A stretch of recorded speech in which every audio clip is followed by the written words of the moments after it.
You're listening to the Lot Overtime Podcast with David Sargent and Korey Bartos. It is July 14th, 2024. How you doing, David? I'm pretty good. How are you? I'm tired. Many things going on at all times, but doing pretty good. Yeah. I have a decent amount of things to talk about today. I bet you do.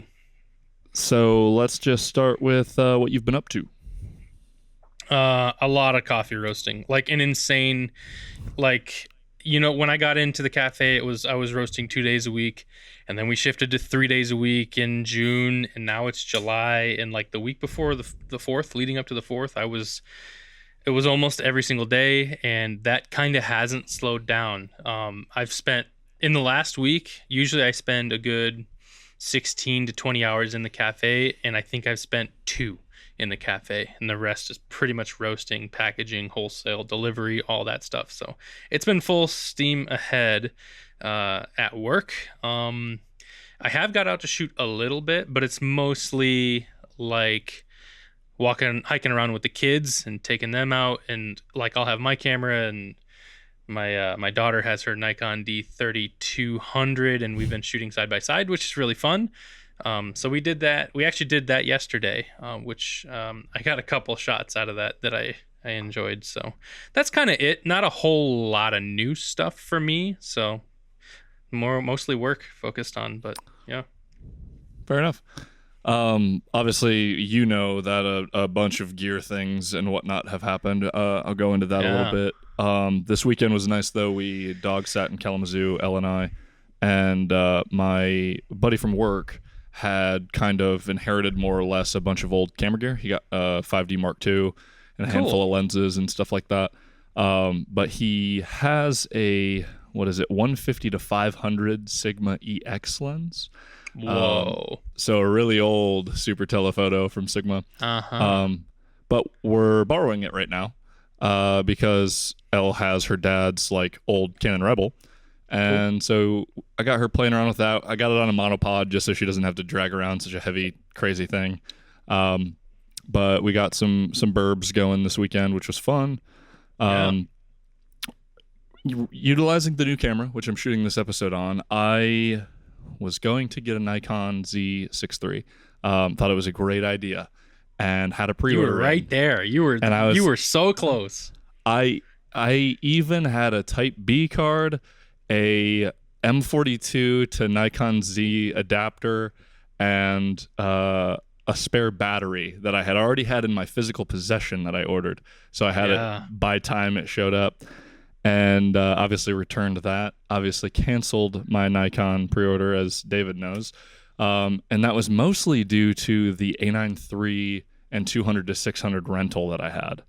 Yeah, so let's dig into that. Yeah, I'm going to talk about it a little bit. So I had that for 2 weeks, and what a tremendous camera. First, let's just quickly go over the couple of things that I think are the most noteworthy of the camera, which is every single camera needs to have that new flip tilt screen combo thing. Yeah.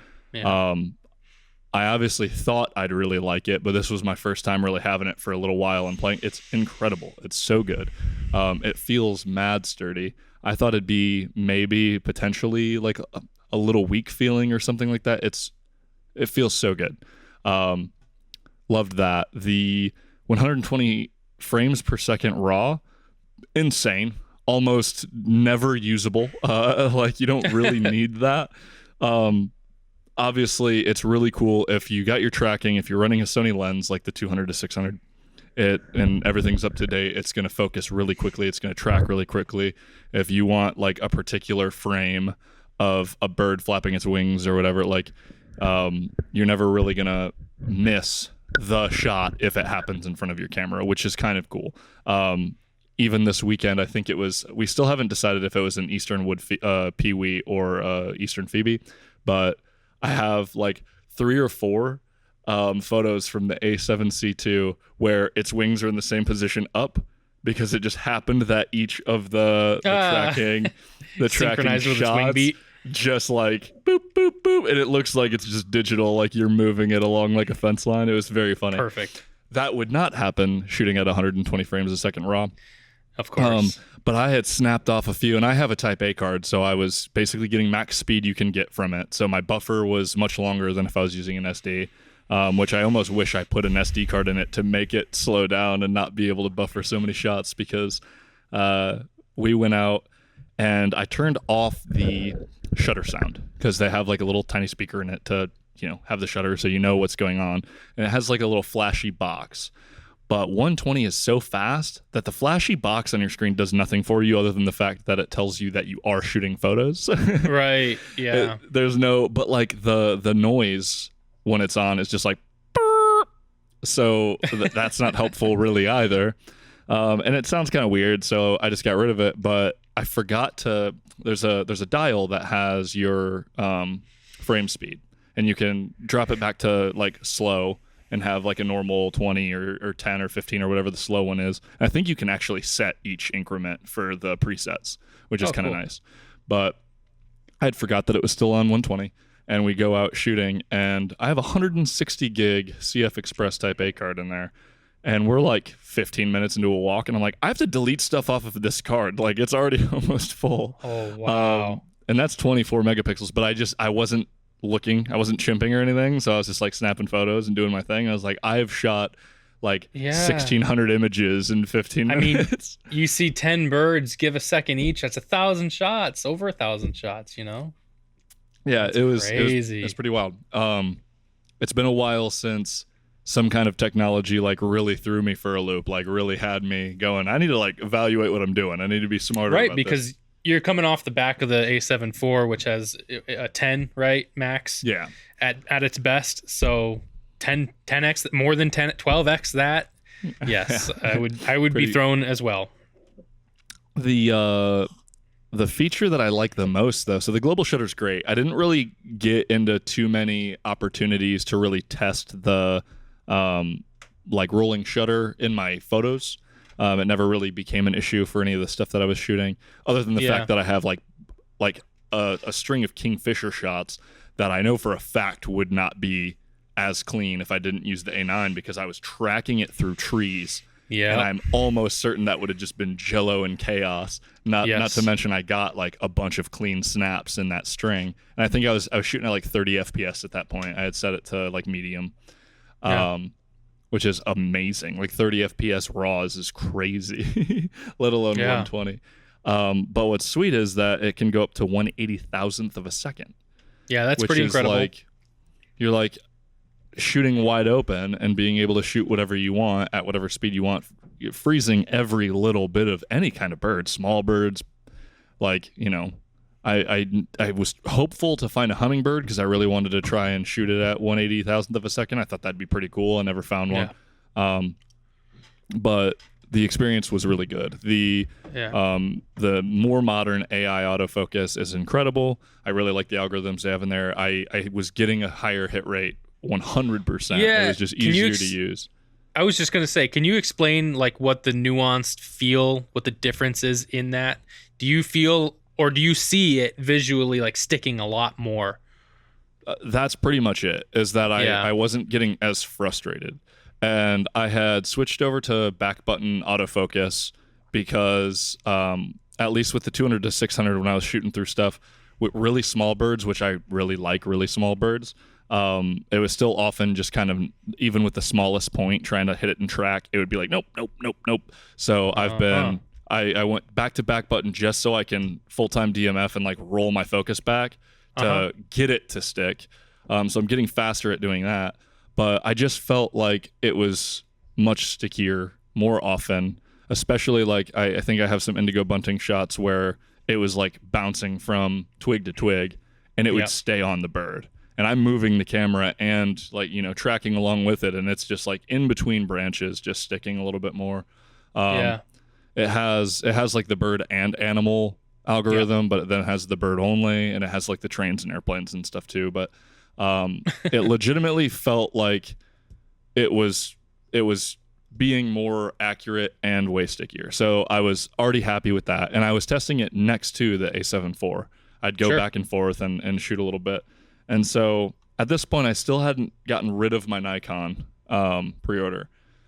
And I was concerned with the glass, the more I was looking into how I was going to replace my setup. And once I kind of felt out that autofocus and realized that the 180 to 600 from Nikon is a Tamron design, nothing against Tamron, but it made it feel less premium. Like if I'm going to switch all this stuff, I have a 70 to 200 G Master. I have, you know, a lot of experience. Right. It gets you questioning, bodies. Is it a sidestep? Is it a downgrade? You don't know because you really haven't used it, but the assumption and taking on a risk like that doesn't necessarily feel good. Well, I straight up was just going to have lesser lenses because my idea was that I would go to the 180 to 600, and then I would, instead of getting their flagship 70 to 200 2.8, I was going to settle for their 70 to 180, which is like the Tamron design. Yeah. And then I wasn't super thrilled with the primes, the S primes. I really do like the idea of their newest 35-1.4 that they just decided to release, but something didn't feel right. And I was like, I own my favorite lens I've ever had, which is the 70 to 200 GM2, and I had noticed that there was a small crack in the thread. So I wasn't going to be able to sell it right away because I wasn't going to like offload that lens to somebody and just like act like it.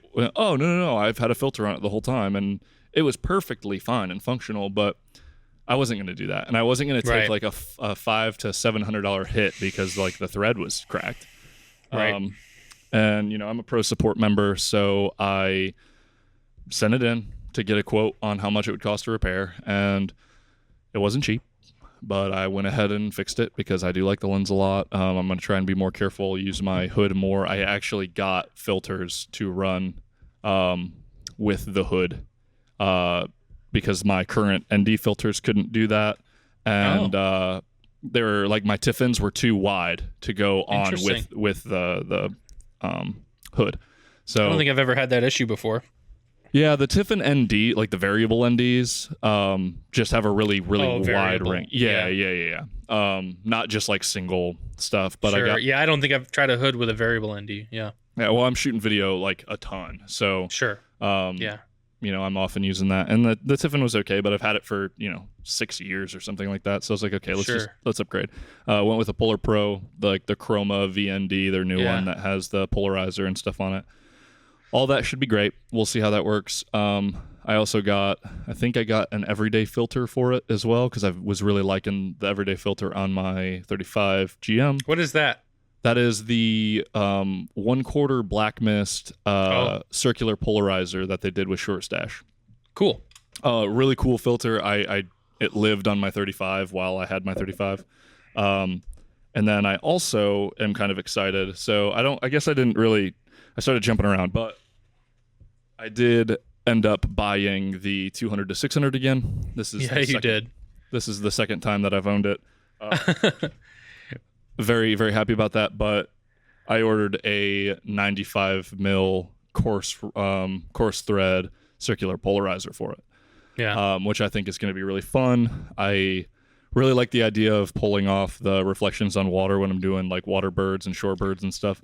But also, I think a lot of birds in flight I'm getting are with sky only backgrounds. And I think that would look really, really good. So I got a Polar Pro quartz line circular polarizer for it. My CPL has not come off mine, and there's actually kind of a good number of scenarios where it's been beneficial. I don't want to take it off. Nice. Well, that's relieving because I couldn't find a whole lot of information about people using them on super telephotos. Mainly because they're just massive, right? I think, isn't yours like 105 mil? No, it's 95, I think. Oh, okay, cool. But anyway, so kind of got all that sorted out. I realized that I should just stick with it, and that autofocus algorithm on the A9 III is the same that's on the A7C2, more or less. It is upgraded from the A7 IV, and I was like, maybe just maybe, I will try that camera out. The deal's pretty good if you're a B&H creator. So I got that, and I'm actually shooting on the 24mm f2.8 G lens, which I've been having a lot of fun with. This setup, I believe, is shorter than the X100 and only a little bit bigger than the X100, like front to back. And I really like having it in my bag. It's super light. I realized how often I'm not doing redundant recording with like my main camera that I just like drag around. So I wasn't worried about the card slot. The ergonomics are a little strange, but I'm getting used to them. It has the more modern video like menu system and things like that, which is great. I already really don't like not having the joystick. Like I knew I would, but I'm trying to just like I'm trying to like move through it using the D-pad. It took me a while to get used to that. Yeah, it's definitely strange, but I'm just trying to be like, okay, this is a different system. Use the freaking touchscreen when you can, and I can quickly switch between having the touchscreen on and off. So that's pretty nice. Everything about that's pretty good. I probably went out, I think probably 9 times with the A9 III. Really loved it. The speed was super awesome.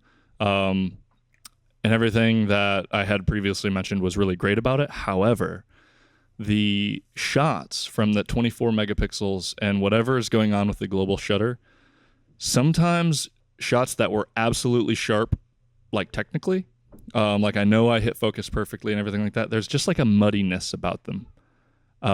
Like I couldn't help but feel like if I just shot it on the A7 IV that it would absolutely have been sharper. Especially when you start pushing up the ISO on the A9 III a little bit. The dynamic range, I think, is legitimately, noticeably, without measuring, worse than like backside illuminated sensors. Which, I mean, on paper, I think it's worse.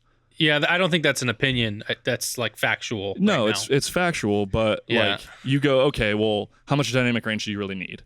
Right. This, that, the other thing. Everything's so freaking great, but it felt a little bit like I had wished that I had the 33 megapixels and just the slightly better dynamic range, especially past 2000 ISO, which, using the setups that we use, the A9 or the A7 IV and those telephotos at 6.3 to 8 to f11, you're probably over 2000 ISO. Yeah. And that's I just got done editing ISO 10,000 bird images, and I used AI denoise on almost all of them. Yeah. I don't know that 10,000 was an option with that camera. Wow. Really? Yeah, and it's just one of its, you're still going to get passable images, but if you're trying to get like really clean images, I would take 10,000 on the A7 IV over that all day long. I have no problem. Like I shot it, obviously I didn't have a problem with it, but that's where I cap my auto ISO. I have shot at 12,000, I think, before, and it's not too big of an issue, but to say that it being not an option is kind of, that's kind of crazy to me. Well, you definitely, you push your ISO more than me for what I find to be an acceptable image anyway. Sure. I'm a little, especially doing video and stuff like that. Like when I see a photo that starts to get grainy, I start disliking it around 4000 ISO. I try not to push past that very much, unless my subject is really, really close to the camera. Because once you lose that little bit of detail, if you have to crop even, half or, 3/4 of the image, or a quarter of the image in, it gets just too muddy for me, and I don't look at it like I'm proud of the photo anymore. And that's just preference. Obviously. It sounds a lot like the transition I went from going from the Nikon D850 to the A7 III, where the biggest downgrade from that was losing the incredible sensor and image quality and dynamic range. And what I gained from that for the work that I needed to get done was definitely worth it, but it's still the reason why I missed that camera so much. Yep. Purely, it was the image quality, just absolute top-notch sharpness, the best color I've ever seen off a sensor. Everything about that sensor was incredible. Yeah, for sure. And again, like the pros to the A9 III, the A7C2 and the A7 IV aren't coming close to it. They're not even touching it. The A9 III is in a totally different league. Like we're talking about one small factor. That camera, the A9 III, has a lot more going for it. Yeah. And if I was doing really high action sports, if I was doing like really wild stuff all the time where I really wanted to be able to push that's great. But during all of this, so, I bought the A7C2. I actually found somebody who was trying to buy my 35 because I was in the process of kind of like feeling out the market, seeing how much I could get for everything. And I got an offer for like $1,000 on the 35 mil, which I was like, all right, cool. I think I had 1,100 into it. I was like, that's super great. Yeah. Let's see like what I'm going to do. I knew I was going to get the 200 to 600. So I was like, maybe I can live without the 35 for like a little bit and move that funds just cause I'm doing a lot of birds this summer. And we can deal with the prime later. And, I saw that he had an A7S III up for sale. And so I was like, what about potentially trading that A7S III for my A7 IV and my 35 mil? And he was like, actually, that sounds great. I kind of looked out. The kid had just got an FX6. Oh, dang. Yeah, like, so he was doing like pretty heavy video stuff, but he wanted the ability to still do decent photo. And obviously the A7 IV is going to be a heck of a B cam still with an FX6. You can run it all day, whether absolutely. it's S-Log or S-Cinetone. And it just kind of worked out. I tested it out. It seemed pretty good. And then the SD card slots were a little messed up, which is pretty common I've seen on the internet with like the cards not locking in the slot or like getting a little tight. Was that known, or did he come forward about that? He told me that, and like when we met up, I was gonna see if it was within like my comfortability and stuff like that. Sure. But I tested it. I should have tested the sensor more because there were some spots that even with a sensor cleaning kit I couldn't get off. And the slots after a couple of days started to bother me. So the long and the short of that is that I sent that in to get the sensor cleaned from Precision Camera out on the East Coast. And then I'm getting them to quote me on how much it might cost to do the SD cards. And I'll kind of evaluate if I'm feeling like it's worth it to do the SD cards, but hopefully they can at least get the sensor sorted out. Do you think the sensor's just that dirty, or do you think there's an issue? It looked like dirt, and there was a couple of spots that I could physically see when I opened up the lens and stuff. It just like, I mean, it's a mirrorless camera. It's not crazy. Between f1.4 and probably f5.6, f6.3, it's not an issue at all. But around f8 and f9, I could start to see it in images, and I didn't like that. Yeah. So hopefully they can take care of that completely. That would be great. So that's currently gone, but it was instantly happy to have that thing updated and have basically, you know, if you've been watching the show for a while, I was complaining forever about the lack of firmware support for the A7S III, and I just love that camera. Even the A9 III can't touch the strengths that the A7S III has. That S-Log 12,800 second base ISO is unbelievable. Incredible. If I'm doing like just quick product like reels or something in my studio, the lighting that I can basically do my A-cam lighting and then just turn around and go to my workbench and like shoot video at 12,800 and throw, you know, phantom LUTs on it, and it looks great. That's super killer. I'll be doing a little bit of low light stuff at the end of this month. We have some videos we're making for work. Some night vision stuff and things like that. So the A7S III that's modified, or the A7S II that's modified, and my A7S III will hopefully get a decent run for their money. Sure. But it's super nice to have the photo camera and the video camera again, like I once had with the A7R4 and the A7S III. Just to recap all that real quick, you had the A7 IV. Yes. You rented the A9 III. During the rental, you bought the A7C II and traded your A7 IV and 35 for an A7S III.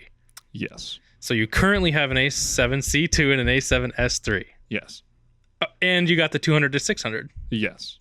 Fantastic. All right. Yeah, a lot of movement. And the 24 mil f2.8, which these little primes are so sick. I'm definitely still going to buy the 40 mil f2.5, I think. The only reason I only got the 24 was because when I bought my camera, the 40 mil was out of stock. But if you bundled one of those primes with this camera, they gave you another $50 off. So I didn't want to like miss out on all the extra savings I could have done. So I saved, I think, like $460 total on the whole kit. So it's incredible. 24 mil is actually pretty nice. I am pretty comfortable with the APS-C like stills on this, so I can still get my 35 mil focal length, but I can go super wide.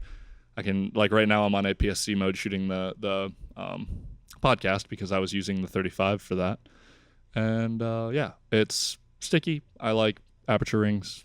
It's tiny. Gotta love it. Yeah. So I'm curious now.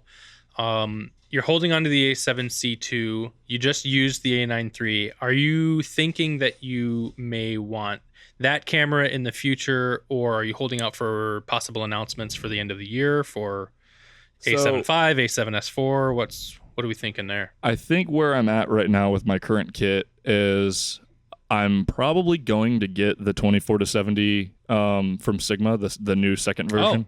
Oh, okay. I think having the 24-70, the 70-200, the 200-600 is gonna just like set me up. And now that I have two bodies again, I've had my A7 IV and then Works A7 IV for the last year and a half or so. So I was kind of doing one body. But if I was to go out and not really know what I was doing, a 24-70 on the A7S III and then a small prime on my tiny camera is probably what I'm going to live on. I want to round that out, and then I have money in an account that I'm adding to every paycheck because I'll probably buy whatever the Alpha Series camera is that comes out this year. Interesting. This A7 C2 is essentially what I was going to do with the X100. It just has the backup, basically being a full frame, total usable camera with all my lenses. It's going to be my B/C camera for everything. It feels like when you're looking at them in a photo, the A7 IV and the A7 C2, they look like they're not even that much different. But when you're packing it away and stuff, the freaking camera is so small. I don't even understand why it feels so small. Because it physically isn't that much. But it's a rangefinder style, right? So you chop the top part off. Yeah, I mean, you get rid of the like prism that used to exist and whatnot. But wow, it feels considerable. And I had the 40 on the A7 IV at work, and then I had the 24 on the A7 C2 just to compare. And those lenses are basically identical. And I was just, this is incredible. I would carry this every single day wherever I go without a single issue. Sure. And that's pretty invaluable. So it'll end up being kind of like my beater. I'm still kind of sussing out what I plan to do with a kit for Elle, a camera setup. Sure. So good chance that if we're doing something, she can run that. I do still have the teleconverter and the 70-200. So while it's not amazing, it's still better than a Rebel and a 150-500. I would hope so. So it's totally usable. It is a wild time. I don't regret it at all. I'm very happy with where I'm at right now, and I know that I probably would have regretted it quite a lot if I had gone with the Nikon. That might have been the case, but you move gear a lot. So I think if you'd have done it, switch back pretty soon if you really didn't like it. Sure. You have the ability, and where you live too, gives you access to a lot of people who are moving things around. And I don't think you would have been struggling for too long. Now, are you crossing your fingers for any particular release? I still hope it's an A7S IV. Yeah. If it's like the 24 megapixels that basically my wish list of the Nikon. I want to see how they're going to address that camera. I'm starting to see a lot more people legitimately using a Z6III, which like the Z8 the Z9 came out in like the really top tier for like 2 weeks. We're like, this is actually one of the craziest cameras of all time. Yeah. But I guarantee you the size of it is why a lot of people never like fully adopted it. And then I saw some influencers and stuff really start picking up the Z8. And Nikon was doing their thing. They were trying to get people to run it publicly and get it. And some of the like long time Nikon people were really happy with it. Sure. But it didn't really break the mold and get into the let's say like the real public camera space yet. And I think people probably were largely afraid of glass because most people, if they're on Canon or Sony, they probably have G Masters and L lenses. Yeah. And that's I would agree with that. Really hard to walk away from. But then you just release a body that's so good for so little that they got me. I was like, oh my gosh, let's go. This is incredible. And almost pulled the trigger on selling everything and switching over. That 70-200 is the only thing. In fact, if I hadn't rented the A9 III, I probably would have still done it and then waited till whatever the next camera was to switch back if that's what happened. Right. Yeah. I think they're offering, at least for bodies now, is good enough that whoever you are, unless you're thousands and thousands of dollars ingrained into another system, and even if you are, the considerations are there. But if you're just like trying to pick what to go into now, Nikon is right there with everybody else now. Right there. Z6III, ZF, Z8, Z9, wherever you think you're going to land, they're all completely capable cameras. Yeah. Yeah. I mean, if I had $0 right now, a lot of Nikon lenses, the sub $1,000 lenses, are pretty enticing if I'm trying to do like budget kit. And you can build out probably the 28 to 75 and the 70 to 180 and that body and come in $4,000 cheaper than a lot of basically equivalent, if not slightly behind on other systems. Yeah. I wouldn't ever recommend an A7 IV over the Z6III. Not today anymore. Yeah. I think maybe last year it could have been in the conversation still. Not today. Yeah, not even just isn't there anymore. Yeah, not even a chance. $2,500 for, especially if you're actually hybrid. Like if you're doing video, no chance. It's crazy. But it's exciting. It's cool. I'm really hopeful to see this would-be hopeful Sony camera this year. I'm obviously kind of beyond enthusiast when it comes to playing around with kit at this point. Willing to make multi-$1,000 moves on a Wednesday. But yeah, it's pretty exciting.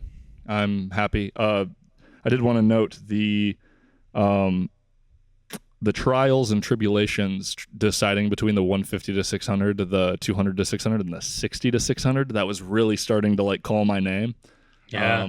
There's a couple of videos showing that 60 to 600 and showing each lens's like widest end. And from 60 to 150 is actually a huge range of zoom. Yeah. Like I could use a 60 to 150 zoom as a lens. Right? Like that'd be a really solid. Yeah, but that 60 is at 5.6, right? So like. Well, yeah, but if you're doing wildlife or whatever, a 60 millimeter landscape is like solid. Oh yeah, yeah. Like if you're out and about, like adventure photographer, you're mostly shooting really telephoto stuff, but then you want to like pull way back. Or if you're doing sports that has a huge distance, like dude, shooting baseball with 200 being your shortest end, even 140. When I was using the 70 to 200 with the 2x, 140 is too long when people are coming back to the dugout or. Oh sure. You know what I mean? So rocking back to 60 is incredible. Very, very versatile. No doubt about that. Yeah, absolutely insane. But the thing that got me was knowing that you can't get past the FPS with full-time autofocus on those higher-end cameras. And if I was going to spend today, a couple years ago, maybe it wasn't such a big deal. But, a lot of the bodies that were in my price range were still sub 15 frames a second. So it wasn't that big of a deal. Yep. But we're looking at potentially buying another body this year. And if not this year, definitely next year. Why would I want to invest almost the same amount of money and then not be able to fully take advantage of your camera system and the autofocus and things like that? So Yep. We definitely have to get back together because I'd love to play with your 150 to 600 a little bit and have you obviously have some time with the 200. That'd be cool. But yeah. It was a huge consideration, but that lens fell right back in love with it. Obviously, I have a 2x teleconverter, which is like not super ideal. I actually did one test where I took a Indigo bunting that was chilling on a power line, shot it with the 70 to just with the 200 to 600 without the teleconverter, and then cropped the non-teleconverter image. It was super negligible. Wow. It was super negligible, and the bokeh on the teleconverter is kind of messier and more frenetic than without. Yeah, I could see that for sure. But that's pretty incredible, really. Well, I mean, I think when I did that test, I was probably on I feel like I was on the A7 IV. Okay. But I could be wrong. I'll have to look at the photos again. So even more impressive if I was on the 24 megapixel. because that's decent. That's, what is that, 900 to 600. Provided I wasn't on APS-C mode, which I don't think, I wouldn't have been on that camera. So yeah, it would have been a 24 megapixel, 600 to 900 difference cropped in. And you just kind of add messiness to your bokeh, and image quality wise, it's pretty similar. Incredible. So, hell of a test. I don't know if you've done this yet, but A7C2 with teleconverter with 200 to 600. What's the ergonomics on that? Well, I haven't done the teleconverter yet, but the ergonomics aren't horrible with just the camera and the 200 to 600. Does the 200 to 600 have a foot that stays on it, or does it come with? You can remove it. You can remove it. Okay. Yeah.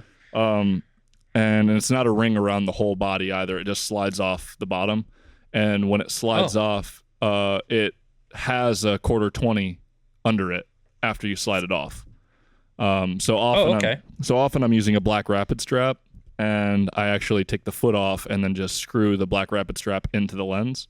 Yeah. But what I think I'm going to do is get the Peak Design quick with the thick strap. I've seen a lot of people running the 200 to 600. There's 2 mounting points on either side to put those little ears through, and then have a QD on it. And I think that's probably what I'm going to do. Cool. But yeah, the ergonomics are fine. The worst is when you're trying to just shoot wildlife and you don't have a joystick, because I don't like to take my eye away from the viewfinder a lot. Yeah. I could sit there forever and just have that thing glued to my eyeball and change my stuff. Like everything on the A7 IV I was capable of doing with my eye up to the viewfinder. So just got to get used to it. A little bit different. Got to get used to, got to reconfigure how I was using my custom buttons and make it optimized. But it's cool. Good. Yeah. Don't really know, didn't really plan how I was going to talk about the next topic, but I guess even if you're not in America, but if you're in America for sure, you've already heard this news. We're going to stay away from anything political. I think as far as David and I, we've never really deep dove into politics with each other privately. No. So I don't know where the both of us stand. I think we're probably pretty close, but I don't think we've deliberately avoided anything. It just doesn't come up. Yeah, we haven't talked about it. We like to talk about, birds and cameras and stuff. Yeah. So we're going to discuss, I just want to talk about these 2 images briefly, because they're absolutely instantly historical photos. They've already been shared around the entire planet, tens of millions of times, probably more. And so let's just talk about the event at the Pennsylvania Trump rally. They're, just to quickly describe, if you want to see a quick breakdown, Frono's Photo had a series of stories that I'm going to record. I'll probably just put them in a drive so people can watch those stories. But it's really interesting. So you're at an event. Let's say you're a professional like Evan Vucci, who's been to hundreds and hundreds of these events, and you're just doing your job. You're just taking photos of, the 45th president. He's beginning his speech, and then, you're a pretty well-versed journalist, so you understand after you hear a couple of pops that it was gunfire.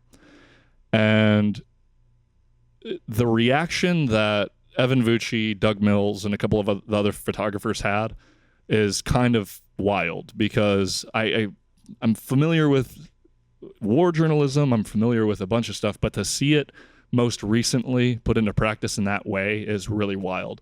Multiple shots were fired, and all of these guys went right to work. That's crazy to me. And I think there is an important distinction to make between a war photographer and these guys who go to press conferences and rallies and things, what their expectations and preparedness is, and the way that they reacted in this scenario versus a war photographer who's prepared to react in any way possible and is ready to give up their lives if they have to for what their job entails. Sure. I don't think these guys are thinking every day that their lives are at risk, I don't think that they're not. to be honest. If you're Really? shooting AP News and you're doing political stuff as long as like Evan Vucci has, and if you're Doug Mills, at any moment these things can turn into riots. At any moment these things, and I'm sure they've both True. covered things during all of the pandemic that was very dangerous and spectacularly like I don't know, shifting very quickly, right? It's super dynamic events that you're at. They're really charged one way or the other. These guys are pretty used to that stuff. But you're right in that if you're in an active war zone, you're a lot more in tune with the danger than when you're just kind of, all right, dude, we're at the rally, boo, boo, boo, boo, boo. Yeah. I'll hold all of my feelings on everything else about it, but it was spectacular to see crazy images taken.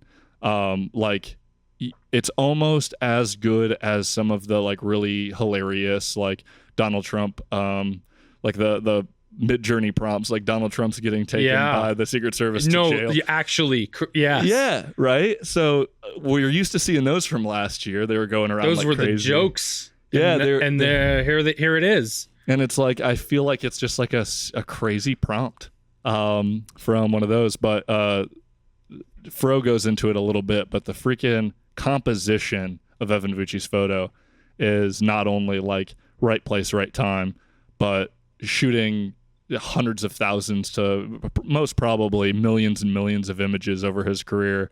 Definitely. Yeah. While you're like, oh, I'm getting shot at technically. I'm like 10 feet away from bullets. Cool.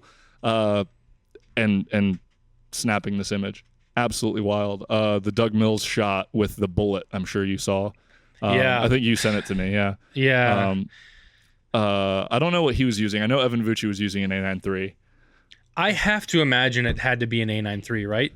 Because to capture that, bullet but if you in did frame. I mean, you can get it if it's just the right second, though. Like, and it's actually it's a really long stretch, so I don't think it's an A9 because that global shutter would have probably froze it more. Well, here's the other thing that I think he brought up in a story was pre-capture was probably what allowed this to be captured. He said it could have been. Could have been, but that's totally plausible in my mind. Absolutely. But I mean, it's just as much as he was snapping photos and got the one as it was pre-capture. Yeah. If you're a professional doing that kind of work, I don't know why you wouldn't be using pre-capture. It's kind of insane. Yeah. I didn't utilize it a lot because I didn't really need to, but I'd like to have a go at it again, and especially after hearing that. Sidebar, I did capture a bullet coming out of the muzzle of a pistol with the A9 III, like the first day I had it. Still very hard to do, even at 120 FPS, by the way. It took like 6 or 7 tries. Yeah. So obviously it's a combination of luck and whatever camera he's using. The shutter speed was high enough. The timing was perfect. It created a technically intriguing image that will go down in history for sure, because it's almost impossible to argue that's not what it is, you know? Right. Yeah, for sure. And it really, it could have been just fast enough to be sharp and just slow enough. Because actually, I think the whole shot is a little motion blurry. If you have it, I'll put it up. Maybe I'd have to look at it. Maybe I won't. Again, I'll put links to them at least. But because it could have been light over time.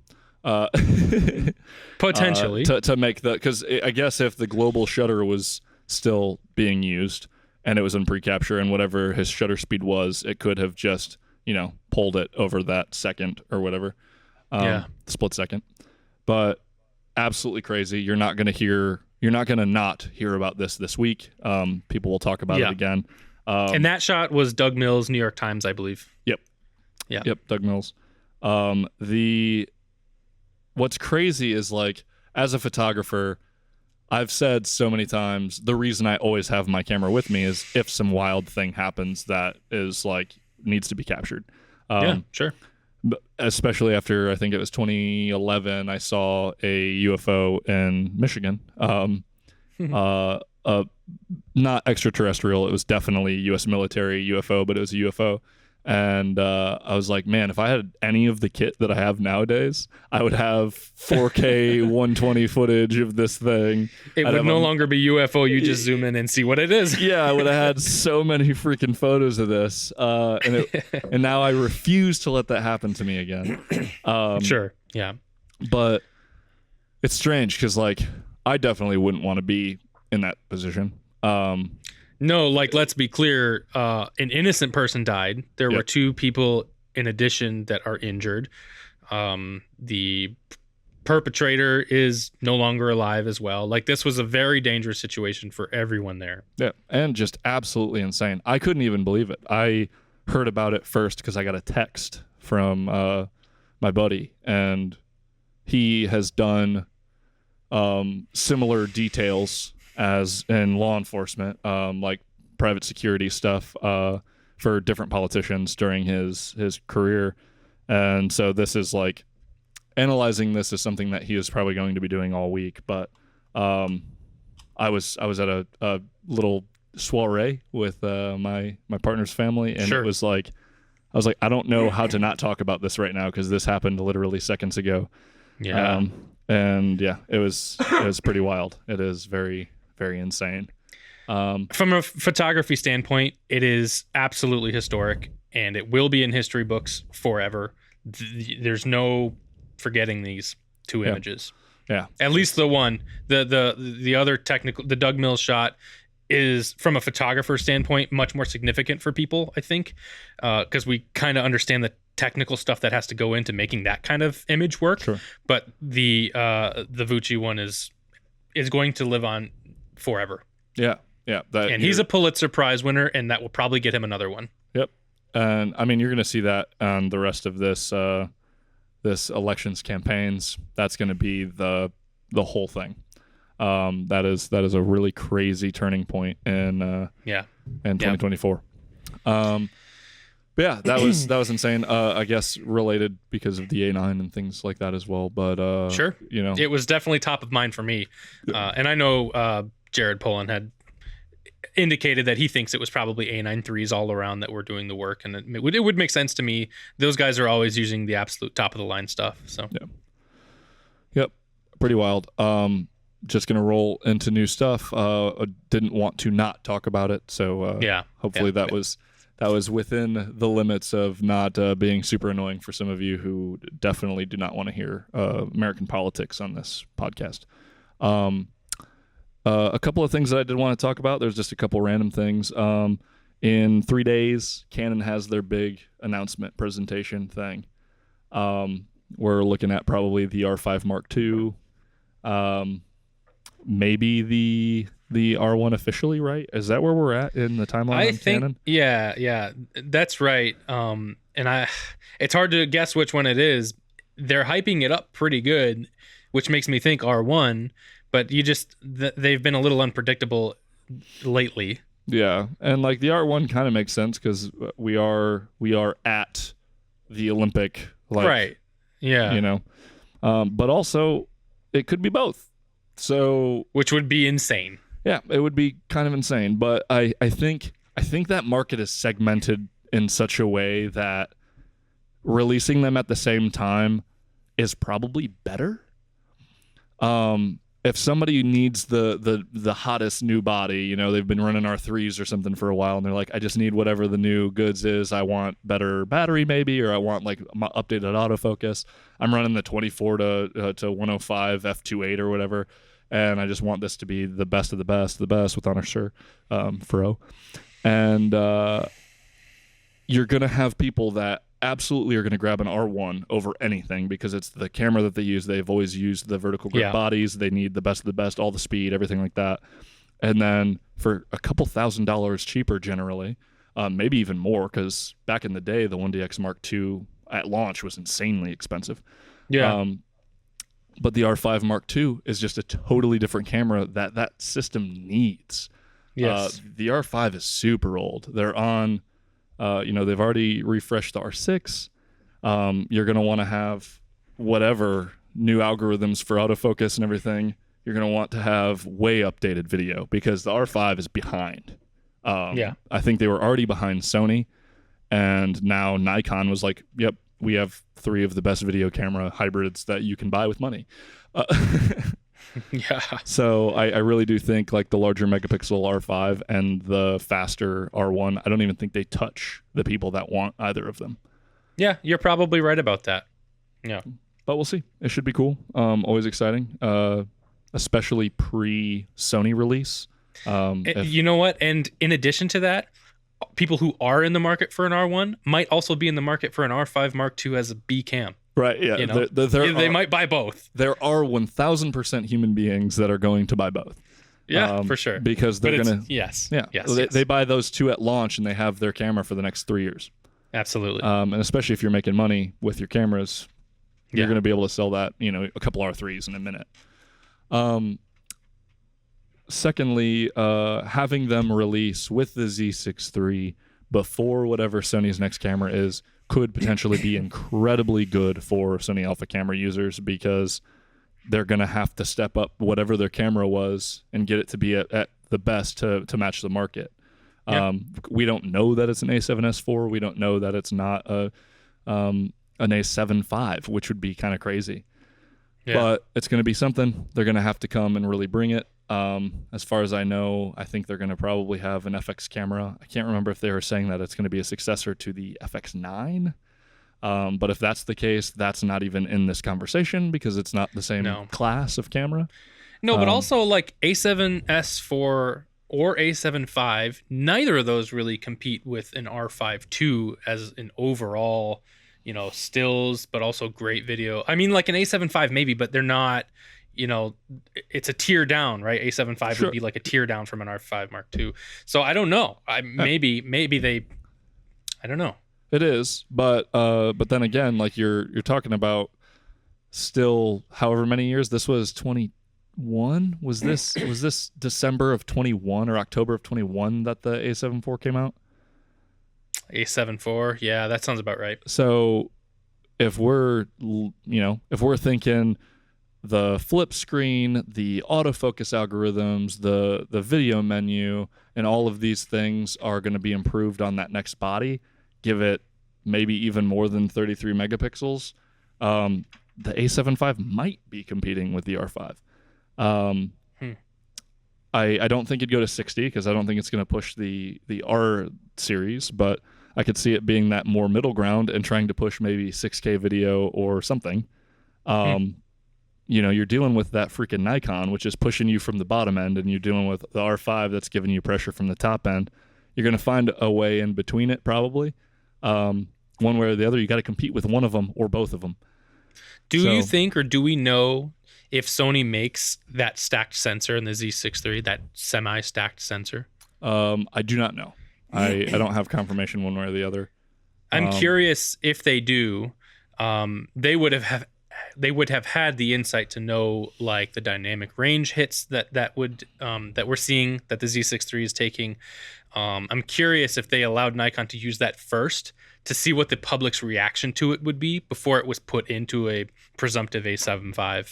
Sure, and because I wouldn't be mad if the A7 V had the same sensor and lots of other things were improved around it. Sure, and there is a chance that it being their sensor, they can utilize a little bit more of it one way or the other.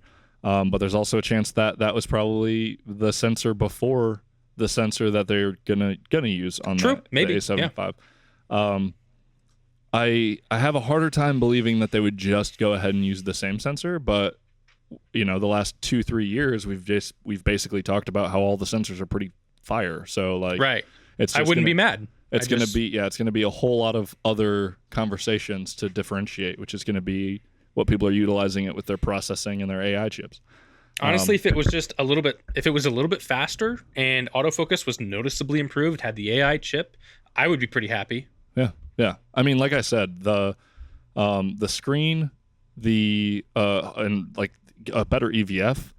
Yeah, that's needed. Yeah, those with the video menu and the autofocus, you're already talking about a substantially better camera. If you really push the boundaries of video, maybe they actually do just eat the S line, and you're going to be at that area where you can potentially get relatively fast 6K or maybe up to 8K. But in this event that they stay 24, You're going to have a very nice 6K camera. Maybe they go open gate. Maybe they do something. Maybe they don't. There's still kind of a weird rift in Sony's technology because they have the ZV-E lines, and they obviously just released the ZV-E10 too, but I'm not even going to grace that with a conversation because it's not in our field. Like, it's a very boring, very video-only camera. I wouldn't be getting a no mechanical shutter everyday pocket camera. Without IBIS. Yeah, without IBIS. But again, I think the only thing that I thought was really cool about that camera is if you turn vertical, the screen details and everything switch, which again, if you're creating content, I'm creating content every day. I'm shooting vertical now more often than I used to be. It is pretty handy. Sure. But they have like their random things like the AI reframing and this, that, the other thing. And I think if you were to probably draw a grid and like put X's and checks on what has what technology, it's kind of a jambalaya. Yeah, they didn't give that the AI chip. Well, yeah, because it's $1,000 camera. But it's like 40 or 50% higher in price than the previous iteration of that camera. Well, yeah, but that previous iteration had only old technology in it. It was like an afterthought. And this is... Sure. Still, yeah, you're totally right. This is... I mean, this is cheaper than the freaking A6700. Yeah. Mm-hmm. And the A6700 is a heck of a camera. Yeah.